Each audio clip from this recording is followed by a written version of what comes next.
नंदुरबारच्या विकासाचा ऐतिहासिक क्षण. जिल्ह्याची अनेक वर्षांची प्रतीक्षा अखेर संपली आहे.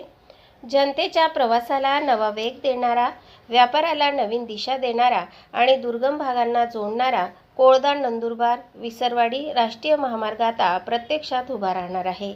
दिल्ली दरबारात सातत्याने पाठपुरावा करत प्रकल्पाला मंजुरी मिळवण्यासाठी दिवसरात्र धावपळ करणारे लोकनेते खासदार गोवाल पाडवी यांच्या प्रयत्नांना आज मोठे यश मिळाले आहे.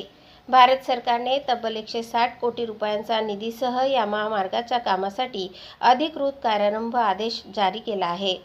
44 किलोमीटरचा हा महामार्ग 10 मीटर रुंद होणार असून 2 मोठे पूल, 14 लहान पूल आणि 44 आधुनिक बॉक्स टाईप संरचना उभारल्या जाणार आहेत.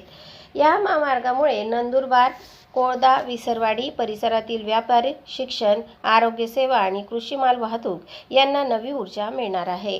जनतेच्या भावना ओळखून, सामान्यांच्या अडचणी जाणून खासदार पाडवी यांनी दाखवलेली तळमळ आज जिल्ह्याला नवी वाट देऊन गेली आहे.